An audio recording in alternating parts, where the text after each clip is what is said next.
Sean here with BaseMint Comics, and today I'm going to walk you through this 60s Silver Age X-Men spinner rack with all my X-Men classics. So let's get into it.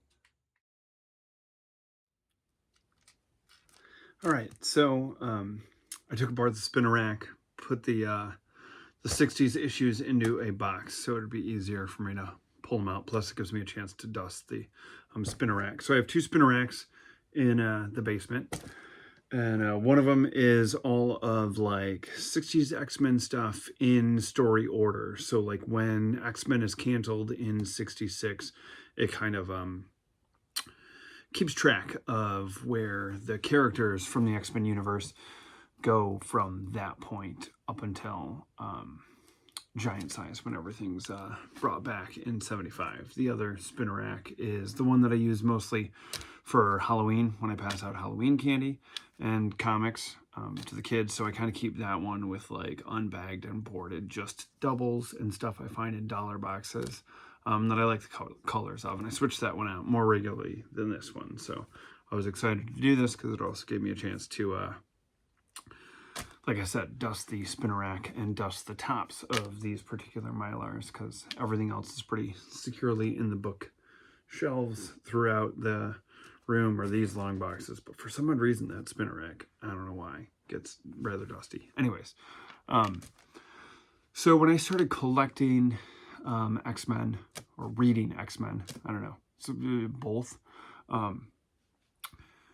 it was like a late 200s, like right around the time that Bishop appeared in the X-Men, is when I kind of jumped on board cartoon era.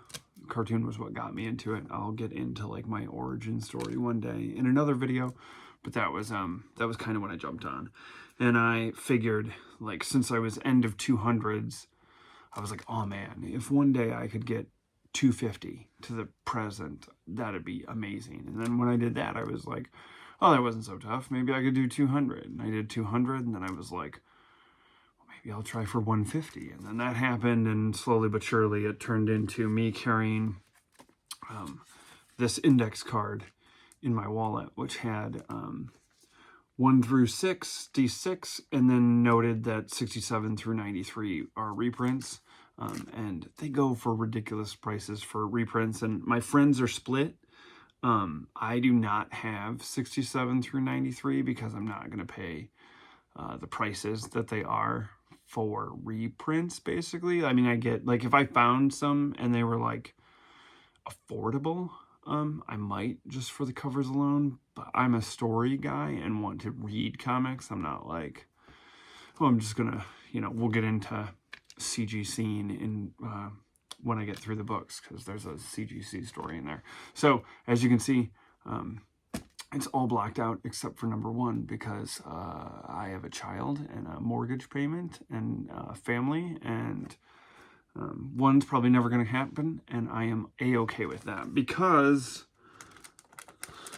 a few years ago they did the facsimile edition of number 1, so it has all the ads, all that stuff, so it's complete, but it's like new coloring, and we've gone over this. If you've seen any of my other videos where I talk about trades or anything like that, not big on paper quality for those or coloring. So I also have a Marvel Milestone edition of number 1, but if I'm reading number 1, what I do is I read Amazing Adventures featuring the X-Men issue number 1 and 2. These are reprints from 1979, but it's newspaper quality.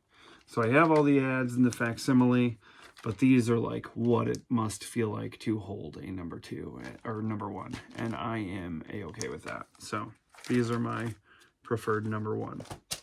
So with that being said, from then on, it's all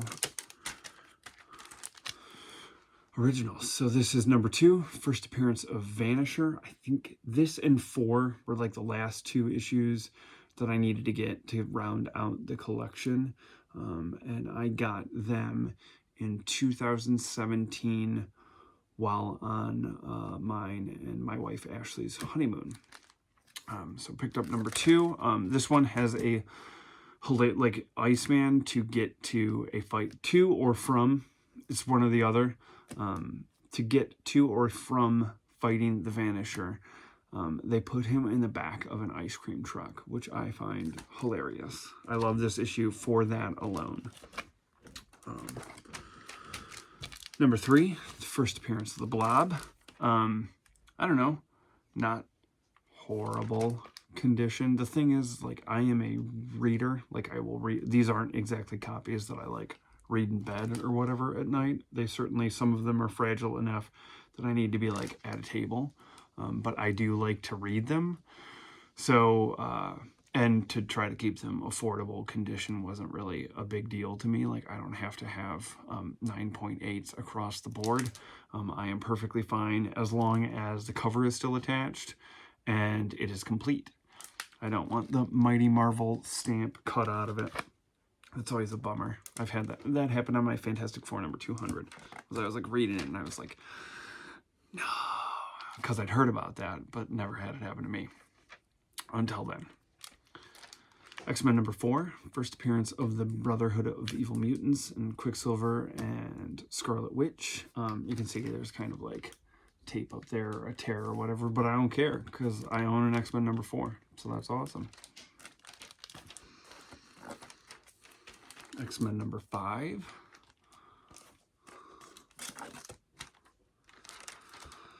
Number 6, when Namor shows up. These aren't in terrible condition. Strange Tales number 20 is the first time that an X-Men shows up in another title. So that's why I have this. And chronologically, story-wise, this is where it would fit, is after number 6. And then that leads right into Fantastic Four number 28, which is pretty chipped up on the side there. But again, it's the oldest Fantastic Four issue that I have. It's beautiful Jack Kirby art, and I have it in my collection so I can read it. Not so that I can hang it on the wall.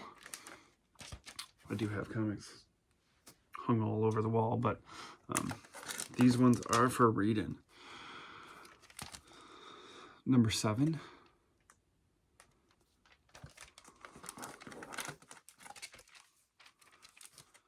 Eight with Unus the Untouchable.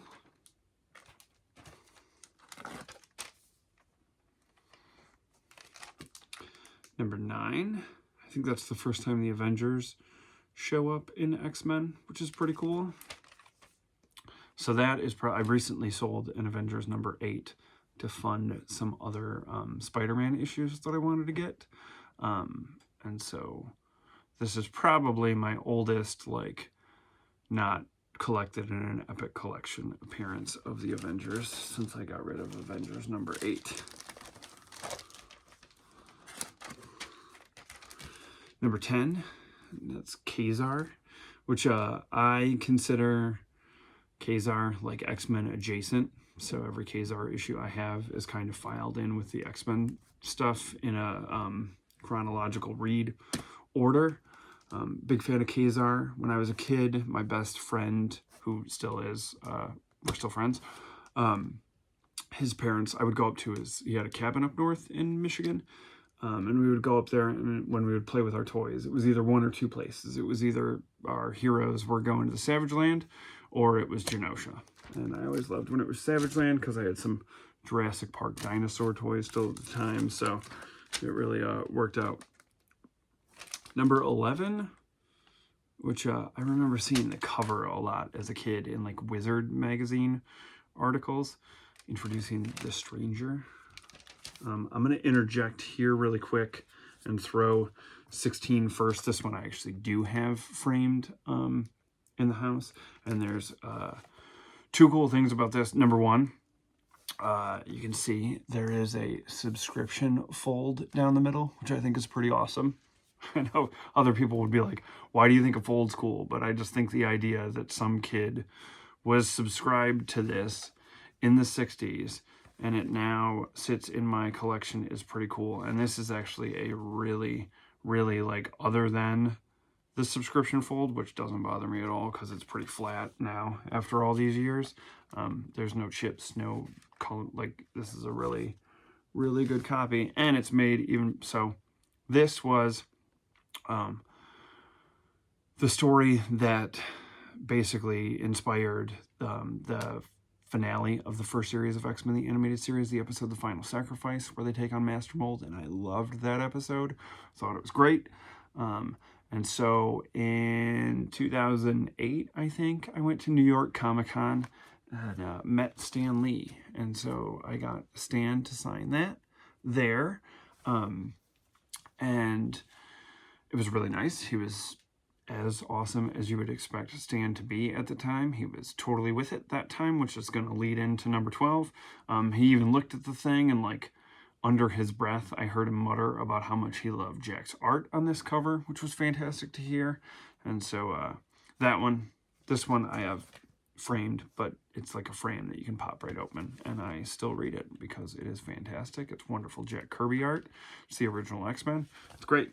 So the reason why I threw that one in front of this is because years later I met Stan again, and he signed number 12, the first appearance of Juggernaut, and you can sort of see it there. I don't know, there's some reflection of the window, but you can see it there. It's much larger because this was years later, and at that point, like, I didn't know it at the time that me and my buddy Jerry got tickets to see him, but he was, like, not in good health anymore, and I left feeling like I got the signature from him, and it was basically like his handlers were like, they were like holding him up, and I just felt, I mean, I left like bummed. I was just like, someone take him home. Like, I don't know, it was not the best experience. So I hold the number 16 much closer to my heart because he was fully with it and as great as he comes across. And this number 12 will always be a little bit mired in, like, feeling a little bit bad about that. Great issue, though. Juggernaut's fantastic. Then we have number 13. This is a really nice copy of number 14. The first appearance of the Sentinels, and I think the colors are great on this one, and I just love Jack Kirby's cover of this. Like, the Sentinel just arms stretched out, stalking Xavier. Just looks fantastic. Such a good issue. So much fun. Number 15, with the Origin of Beast. This is a big one for me because I love Beast. Henry is named after him, and Dr. Jones. So number 15, you saw number 16 again, and then 17, not a big fan of this color. Like, it's a cool cover, it's cool Jack Kirby art, but at least I think it's Jack Kirby. I think he was off the book by 16, so I don't know if he actually did this cover, but I don't dig that it's all red. So, and there's another one in here at that point that turns all red, and I'm like, meh, it's okay. Number 18, I think I got like a reprint of this with a Marvel Legend back in the day, but happy to have the original. 19, first appearance of Mimic. 20, which gives us the origin of how Xavier lost the use of his legs the first time. 21, read it, can't remember who that is. Is that the super adaptoid that they were like using against the X-Men? Maybe, I don't know. It's been a few years since I read the 63, 64 stuff. I would like to again. Number 22.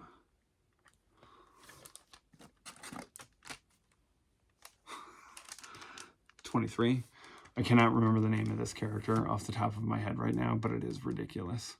But like ridiculous in a good, fun, like 60s campy superhero type of way. Oh, 24, Against the Locust.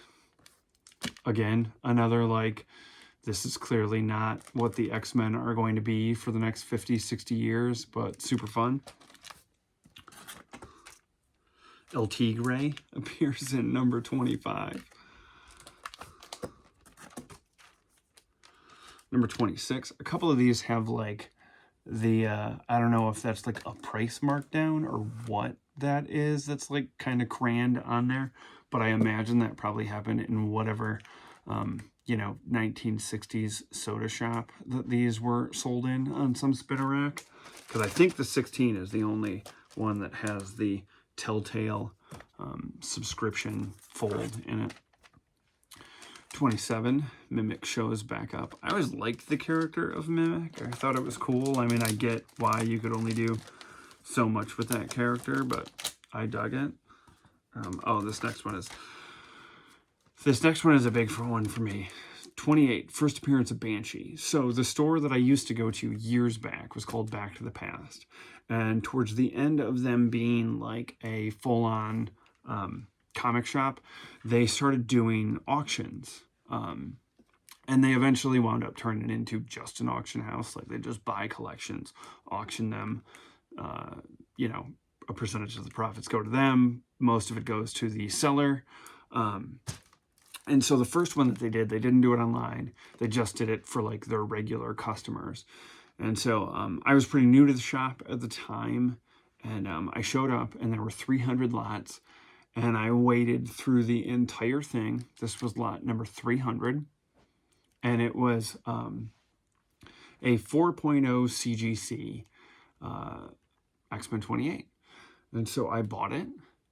And in the middle of the crowd, I cracked it open out of the CGC thing to the clutching of pearls and gasps of the very offended CGC crowd and read it on the spot and loved it. And I think that's great. So it was a 4.0 of the first appearance of Banshee. I'm sure it's not a 4.0 anymore because I, you know, Bo Jacksoned it over my knee during the middle of an auction. But, you know, I don't have a problem with anybody CGCing your books. That's your deal, but I call them comic book coffins. I just don't get it. I don't understand why you'd want to have, like, I don't know, they're meant to be read and enjoyed. And, you know, it's fine. It's just not for me.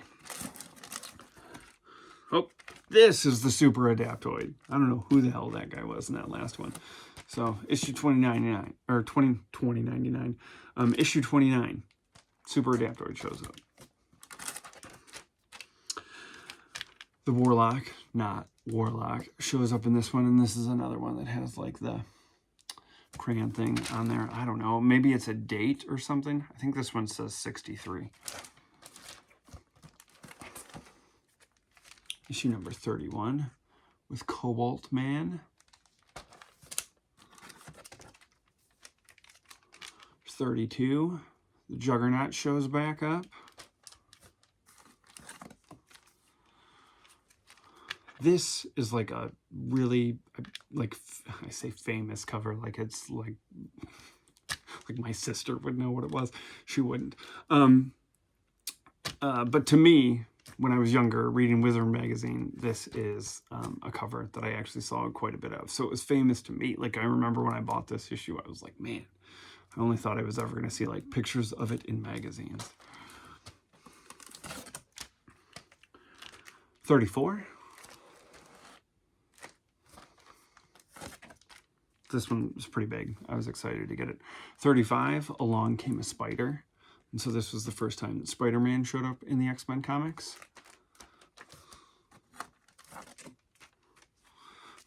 36, Meccano.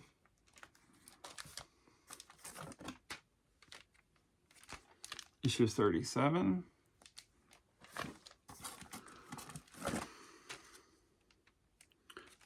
38, the Blob and the Vanisher team up. 39. There's a stamp date on there, which I think is like when they're supposed to pull these off of the racks back in the day. And I was talking to the guy at my shop at A to Z, and he told me that he has a customer that specifically only buys issues with those stamps printed on. And like, that was one of those moments where I was like, oh man, there is something in this hobby for every, like a very specific, like, I don't think I've ever gone that niche. Like, my main thing for the longest time, which you will see, was like, if an X-Men appears in the book, I'm buying it. But that I thought was kind of a crazy, not like crazy in a good way. Like, oh, you've got a goal, you set it for yourself, go for it.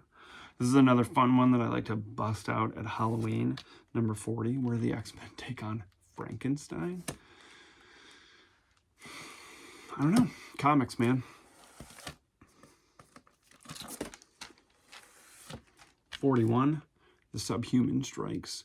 And this is when you started getting like X-Men with like bonus stories. Clearly, like they thought the title was floundering at this point. And this is another one of those covers that I don't really like because it's just red. So there's that.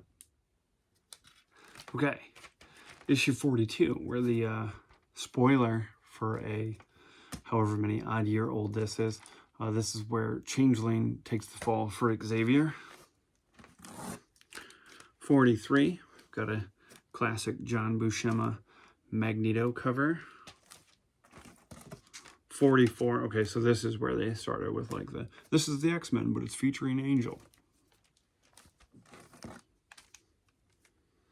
So issue 45. And so after issue, so a few issues back, I think it was 42. Yeah, it was after 42. So after 42, if you were reading this chronologically, you would then read Avengers 48, 49, and 50. And I do not have the single issues of those. I have those collected in an Epic collection in the Avengers section of the house. So, but if you were to be reading these chronologically, after issue 42, you would read Avengers 48, 49, and 50. So after X-Men 45 is Avengers 53, where the Avengers take on the X-Men. And then 46, I always thought this was a really cool cover of Juggernaut breaking the X. 47, featuring the Beast and Iceman. 48, Cyclops and Marvel Girl. After that,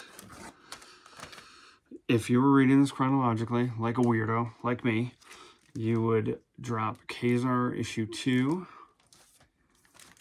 Kazar issue 3, and Marvel Tales starring Spider-Man number 30, because these all have Angel in them. So while Cyclops and Marvel Girl are doing their thing, Angel appears in Kazar's issue 2 and 3 and Marvel Tales number 30. Then it's back to regular X-Men with issue 49, when Steranko hops on the book, and he's like, I hate this logo.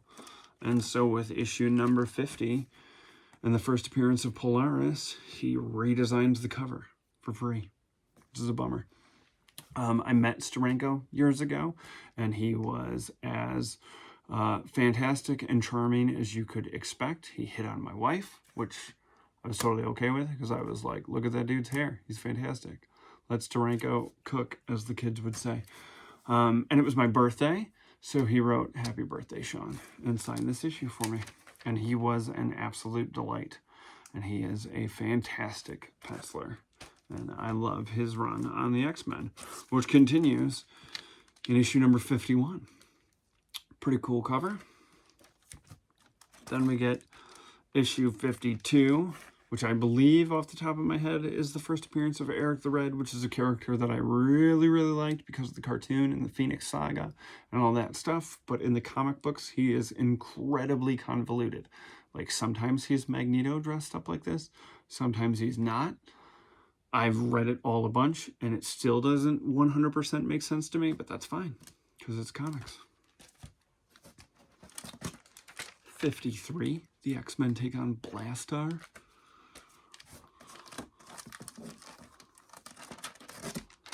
54, Cyclops must die. He doesn't. Issue number 55.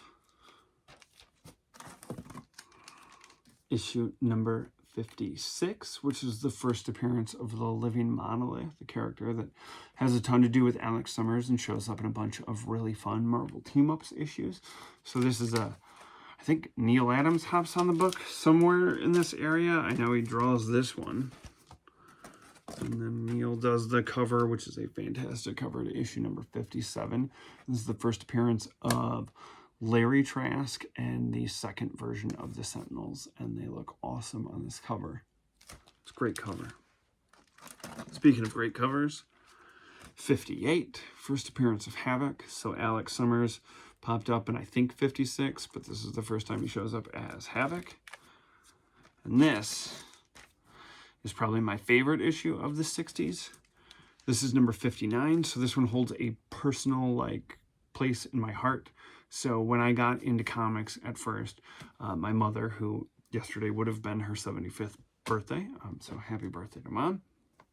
She passed when I was a kid, but she was all about me getting into comics. The rest of the family not so interested in me getting into comics, but she fully supported it.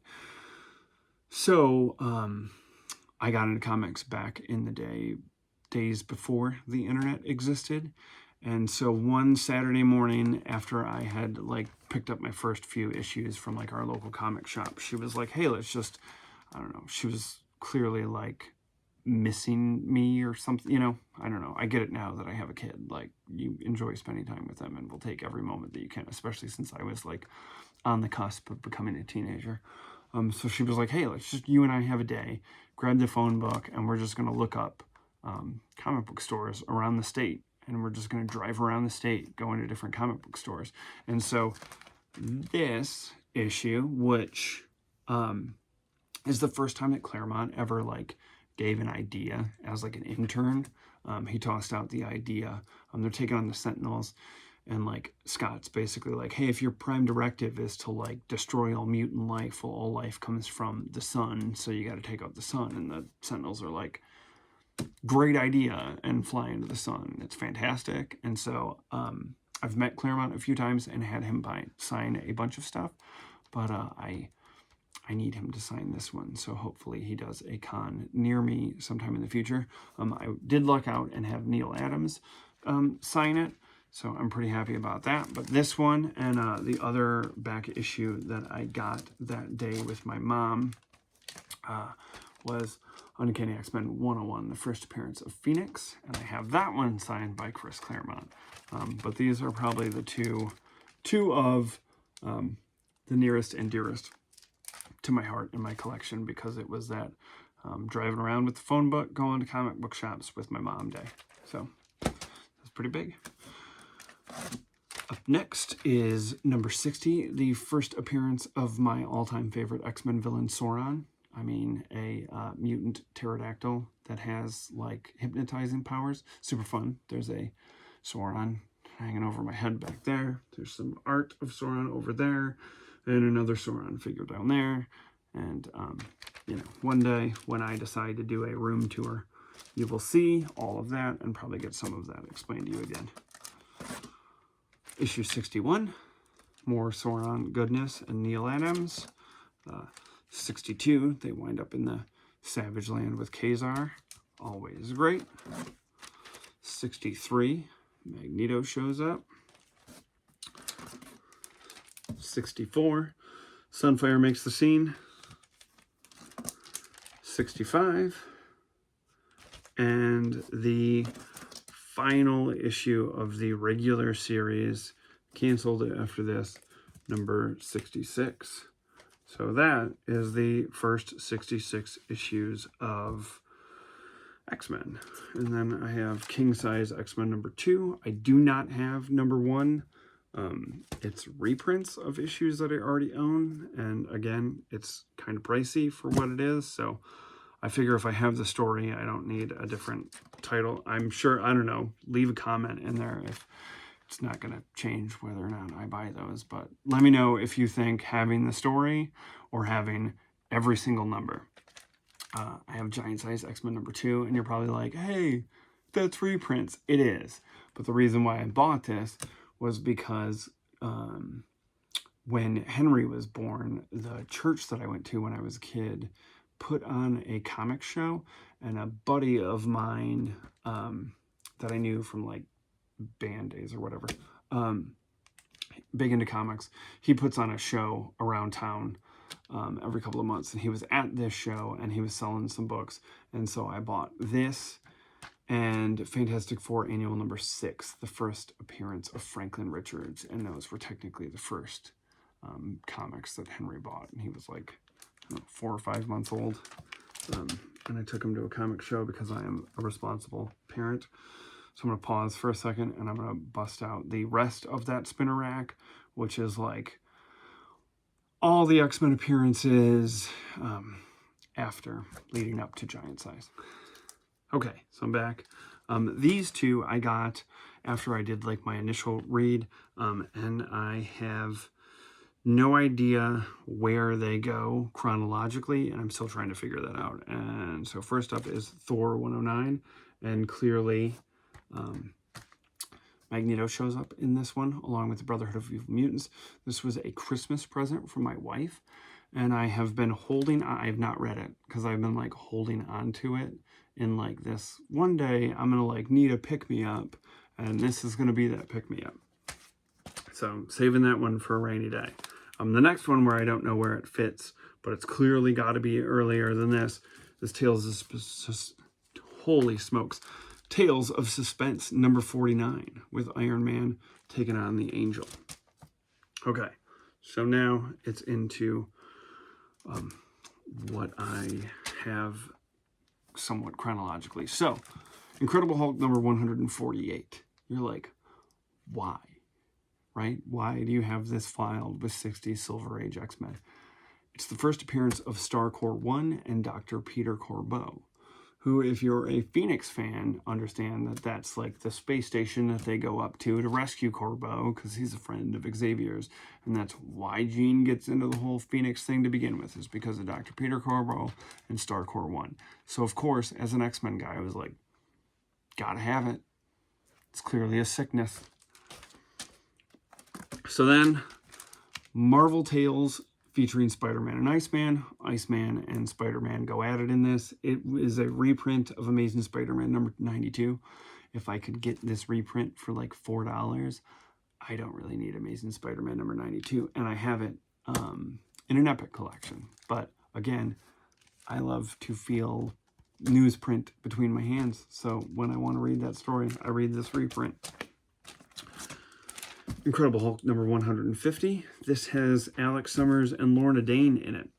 So as an X-Men guy, I was like, chronologically, I got to keep tabs on Alex and Lorna before Giant Size X-Men.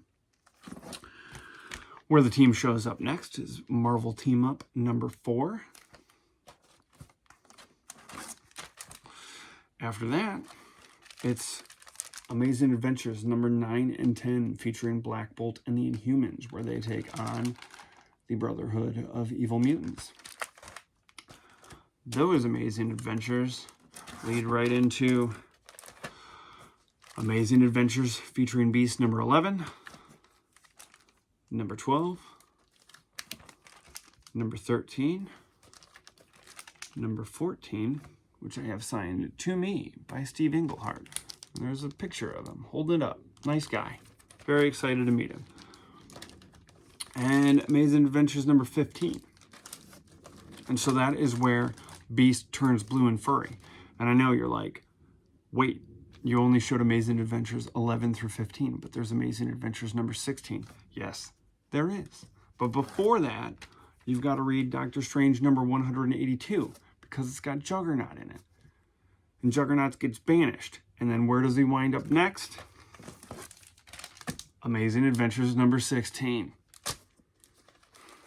See? Even says, read Doctor Strange number 182 before this issue.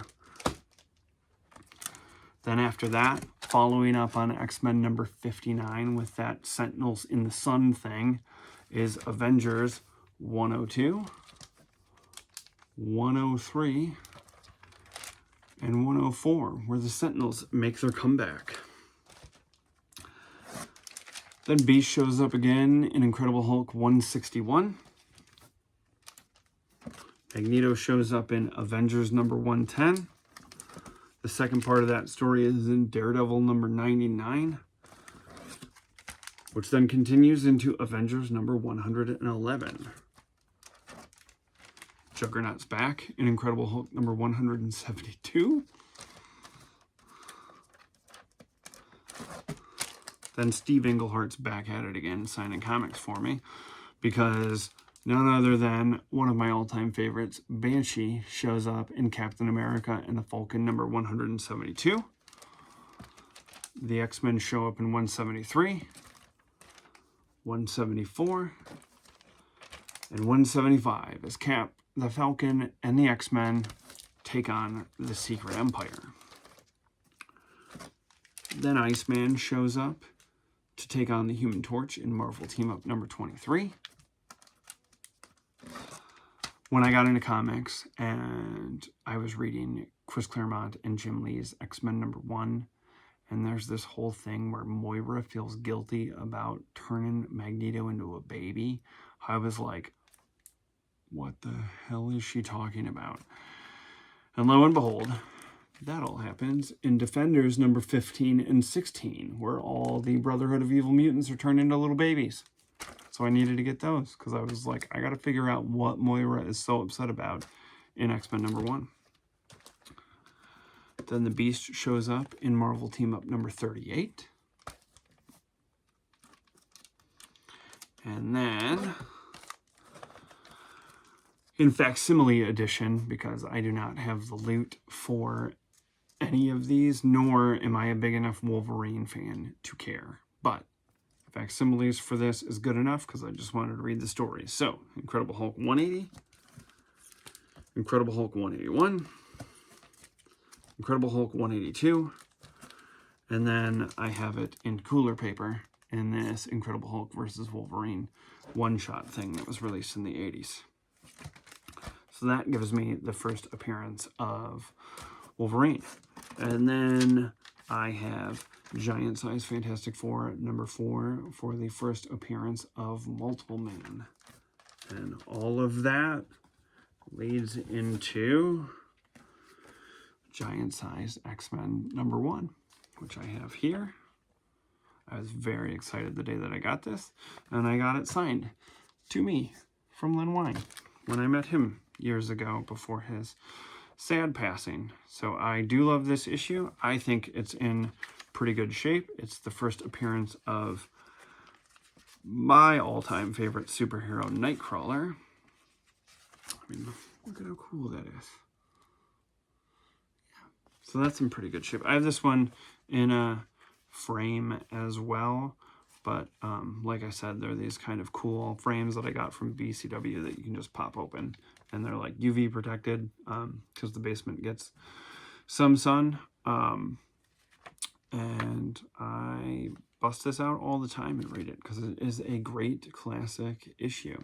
So that is my 1960s Silver Age X-Men collection and how I have it kind of filed.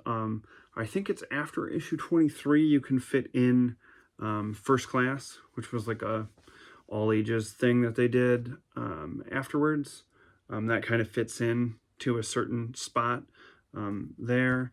And then after issue 66, if you so choose, which I do because I love him, I read John Byrne's The Hidden Years after that, because that fits in that kind of like lost time period after issue 66. So no 67 and 93 through 93 for me, but I obviously do have 94 starts kind of in that corner, and Uncanny, just this whole wall of the house is X-Men books, and the one that I'm looking at right now is the rest of the Marvel Universe, and my office over there is Spider-Man, which one day I'll figure out how to do a room tour, because I'm sure there's someone out there that wants to see that.